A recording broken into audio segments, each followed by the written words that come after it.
तो चलिए शुरू करते हैं। यहाँ हम हनी नाम के लड़के को मिलते हैं जो कि काफी अमीर बाप का बेटा है, और जैसे कि सभी को पता है कि ऐसे बेटे क्या करते हैं जब उन्हें उनकी औकात से ज्यादा पैसे मिल जाते हैं। तो यहाँ हनी भी वही करता है, रात भर क्लब में रातें काली करना, देन लड़कियों को अपनी महंगी स्पोर्ट्स कार में घुमाना और फिर किसी को भी कुछ कह देना। ऐसे एक दिन जब वो अपनी फरारी को ओवर स्पीड कर रहा था तो एक ऑफिसर ने उसको रोका और कहा कि वो ओवर स्पीडिंग कर रहा है। तो हनी ने बिना कुछ सोचे समझे उसके मुंह पर पैसे फेंक दिए और वहां से जाने लगा, लेकिन उस ऑफिसर ने रिश्वत लेने से इनकार कर दिया और वहीं अड़ा रहा, जिसका नतीजा ये हुआ कि हनी ने अपनी कार ही उसके ऊपर चढ़ा दी और बहुत देर तक उसको रौंदते हुए ले गया, क्योंकि उसके लिए किसी भी जान की कीमत कुछ नहीं है। वो अभी आज के समय अपनी ही दुनिया में मस्त है। खैर, अब उसने ऐसा काम किया है तो जेल तो जाना ही होगा, भले ही कुछ देर के लिए क्यों ना हो।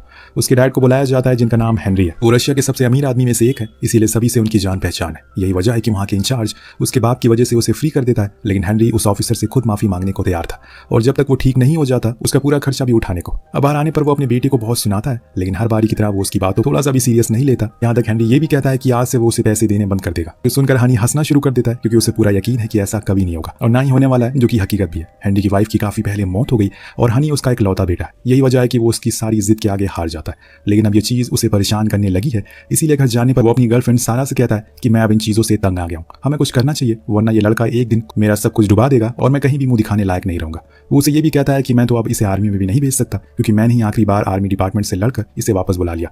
अब मैं क्या करूं, मैं बहुत परेशान हूं।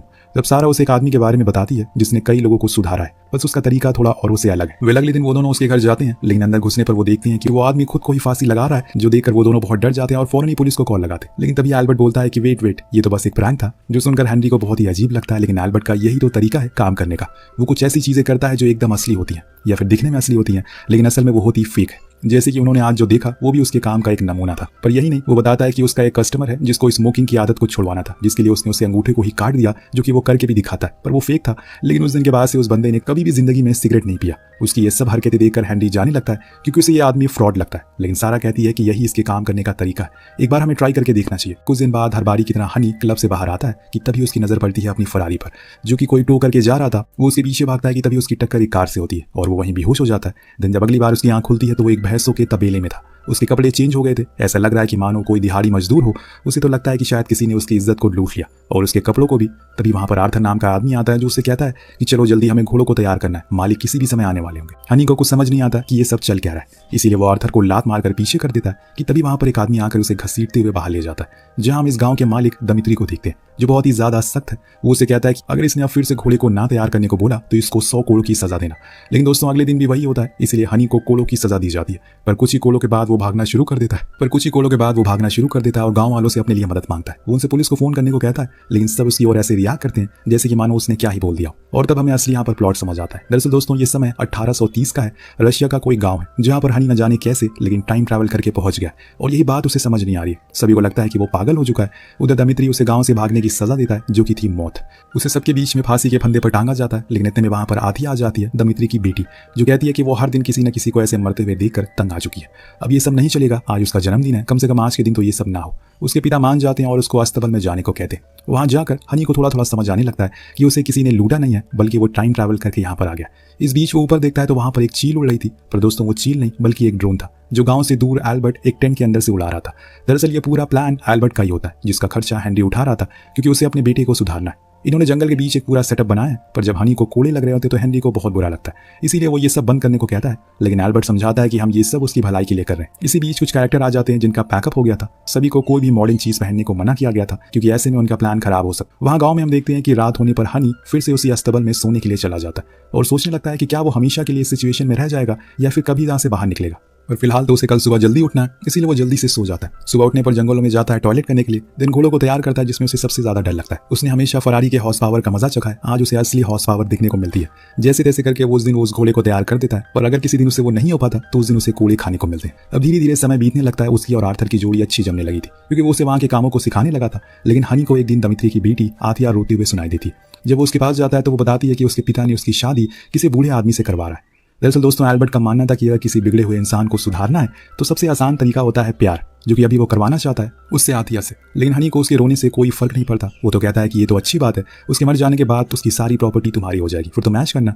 जो चीज़ सुनकर वहाँ दूर बैठे हुए सभी लोग हंसने लगते हैं, क्योंकि वो ऐसा ही है और उसके डैड को भी अभी तक उसमें कोई सुधार नहीं आते हुए दिख रहा है। अब एक दिन हनी दमित्री की एक मुर्गी चुरा लेता है और आर्थर से कहता है कि इसको बना दो, हम मिलकर खाएंगे। वो भी उसकी बात मान जाता है और उसको बना कर दे देता है। लेकिन हनी उसको अकेले ही खा जाता है, बल्कि आर्थर ने उसकी इसमें कितनी मदद की, पूरा खाना तो उसी ने बनाया। वेल, जब फोरमैन को इस बारे में पता चलता है तो वो सभी मजदूरों को बुलाकर पूछता है कि वो मुर्गी किसने चुराई, सच सच बोलो, वरना तुम सभी को कोड़ों की सजा मिलेगी। अब फोरमैन को आर्थर पर शक होता है तो वो उसे ले जाकर मारना शुरू करता है, पर अभी भी हनी खड़ा नहीं होता, बल्कि आर्थर ने उसका हमेशा साथ दिया, उसकी मुसीबतों को हल किया, पर वो कोई भी रिएक्शन नहीं देता, जो चीज साफ दिखाती है कि पैसों ने उसे इमोशनलेस बना दिया। उसके अंदर इंसानियत नाम की कोई चीज बची नहीं है। कुछ देर बाद जब आर्थर आकर उसे अपने कोड़ों के निशान दिखाता है तो वो हंसने लगता है और कहता है कि ये तो बहुत ही हल्के हैं, ऐसा लग रहा है कि किसी ने हाथों से बनाया, जो कि सच भी था। दोस्तों, ये असल में मेकअप आर्टिस्ट ने बनाया था। अब इतने में हनी एक नई कैरेक्टर ट्रिशा को देखता है, जिसका काम इस प्रोजेक्ट में सिर्फ घोड़ों को संभालना था, पर वो जाते टाइम घोड़ों से गिर जाती है तो हनी उसकी मदद के लिए पास जाता है और उसके ऊपर ही गिर जाता है, जिससे कि सभी को शक होता है। पर यहाँ एक फॉल्ट भी होता है। त्रिशा ने गुची का परफ्यूम लगाया था जिसकी स्मेल हनी को आ जाती है, पर जब उसे इस बारे में पूछता है तो वो जा चुकी थी। लेकिन अब हनी को ये सब ठीक नहीं लग रहा था, क्योंकि उसका कहना था कि अगर हनी को पता चल गया तो सभी को जेल में वो डलवा सकता है, और अभी भी उसमें कोई बदलाव नहीं आ रहा, ये सब करने का कोई फायदा नहीं है। पर तभी एल्बर्ट को पता चलता है कि हनी त्रिशा को ढूंढ रहा है, उसे माफी मांगने के लिए। जो चीज नहीं थी उसके स्वभाव से काफी अलग थी, क्योंकि अभी तक उसने कुछ हनी में ऐसा नहीं देखा था। इसीलिए आर्थर जल्दी से त्रिशा को उसके सामने लाता है, पर वो उसको देखकर ऐसा बिहेव करती है मानो को उसे अचानक से दिख गया हो। हनी उसे माफी मांगता है और उसे कुछ देर और बात करना चाहता है, लेकिन त्रिशा चली जाती है। अब उसी रात गांव में एक फेस्टिवल मनाया जा रहा था, जिसमें सभी लोग भाग लेते हैं और डांस करते हैं। हनी भी डांस करता है, जिस बीच आथिया उसके करीब आने की कोशिश करती है, लेकिन वो उसमें कोई दिलचस्पी नहीं दिखा रहा था और वो आकर त्रिशा के पास बैठ जाता है। उससे ही बात करना शुरू कर देता है, क्योंकि उसे उसमें ही इंटरेस्ट था।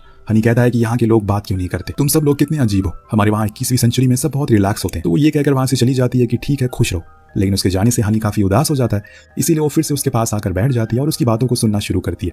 कि तभी आर्थर आकर बताता है कि वहाँ आथिया तालाब में डूब रही है, तो हनी फौरन भागते हुए उसके पास जाता है और उसको बाहर निकालता है। दिन उसे उसके रूम तक छोड़ने जाता है, लेकिन वहाँ आथिया उसको ऐसा दिखाने की कोशिश कर रही थी जैसे वो उसके करीब आना चाहती, पर हनी वहाँ से उठकर त्रिशा के पास आ जाता है, क्योंकि आज रात वो उसे बात करना चाहता है। लेकिन त्रिशा गेट को बंद कर देती, जिससे वो उदास होकर तबेले में वापस लौट आता है। जब एल्बर्ट ये देखता है कि हनी को त्रिशा में इंटरेस्ट है, तो वो इस स्टोरी को और भी इंटरेस्टिंग बनाने के लिए उसको एक्ट्रेस का रोल देता है। लेकिन ये बात उसके बॉयफ्रेंड फोरमैन को पसंद नहीं आती, जो कि इस प्रोजेक्ट में काम कर रहा था। तो त्रिशा समझाती है कि हम सबको इसके लिए पैसे मिल रहे हैं और ये सब रियल लाइफ के लिए ही हो रहा है, रियलिटी के लिए नहीं। वो मान जाता है और फिर अगले दिन हम कहानी में एक नए प्लॉट को देखते हैं। जो फोरमैन होता है वो शहर जाकर वहाँ के कुछ सिपाहियों को मारता पीटता है, जिसकी वजह से उसके पिता दमित्री को उसकी फिक्र हो रही थी, क्योंकि अब वो सिपाही शहर से यहाँ पर आ रहे हैं उसको सजा देने के लिए, लेकिन उन्होंने उसको अभी तक देखा नहीं है। इसीलिए वो हनी को बुलाते हैं ताकि वो उसकी सजा अपने ऊपर ले ले, जिसके बदले में वो उसे अच्छा खाना, कपड़े और आज़ादी भी देंगे। हनी कुछ देर सोचता है और फिर अपनी आज़ादी के लिए शर्त मान जाता है। इसके बाद उसे शहर के सिपाही आकर बहुत कोड़े मारते हैं और वो भी असलियत में, जिसका दर्द हनी खुद ही बर्दाश्त करता है। लेकिन जब वो अपनी आज़ादी के पेपर के लिए फोरमैन के पास जाता है तो वो उसे बहुत मारता है और उसके ऊपर थूकते हुए कहता है कि तुम्हें क्या लगता है कि हम अपने गुलामों को इतनी जल्दी रिहा कर देंगे।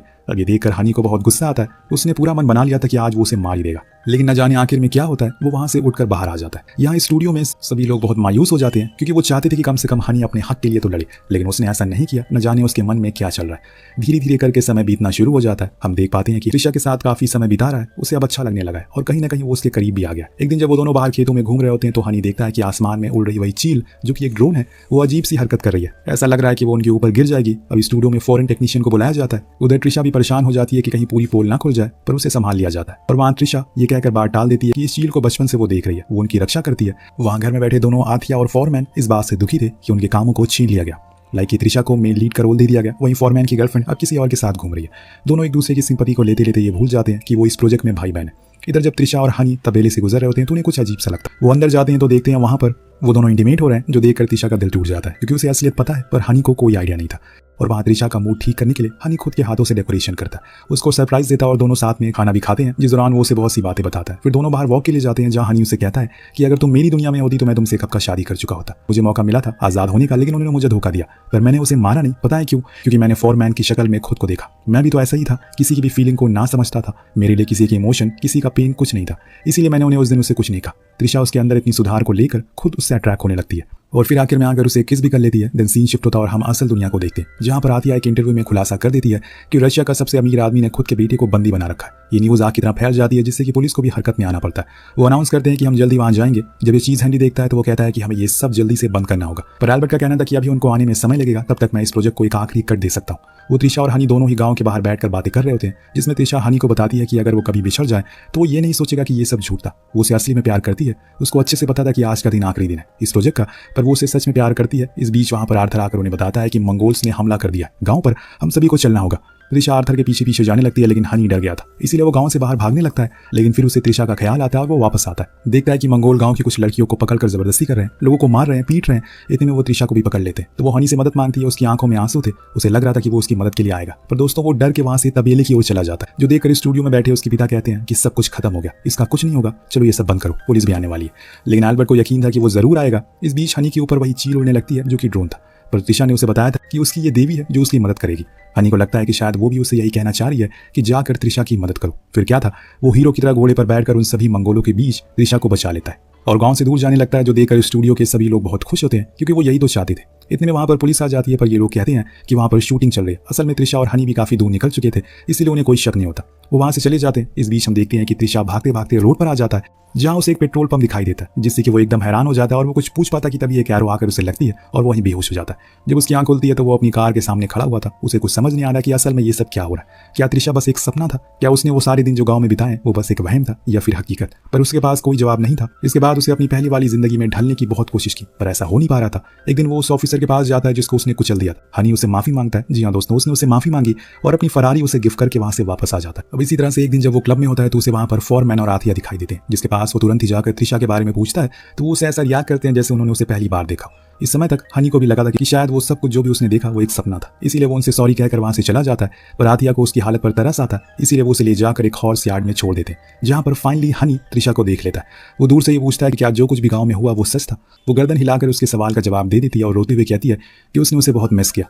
दिन हम देखते हैं कि वो दोनों हैंडी के पास जाते हैं, जो त्रिशा को उसके साथ देखकर डर जाता है। और फिर त्रिशा कहती है कि उसने सब कुछ बता दिया, जिसके लिए आज हनी खुद अपने पिता के पास आया, उन्हें थैंक यू कहने के लिए, क्योंकि उन्होंने उसकी जिंदगी की सही वैल्यू बताई, एक अच्छा इंसान बनाया। सभी बहुत खुश थे क्योंकि यही तो वो चाहते थे।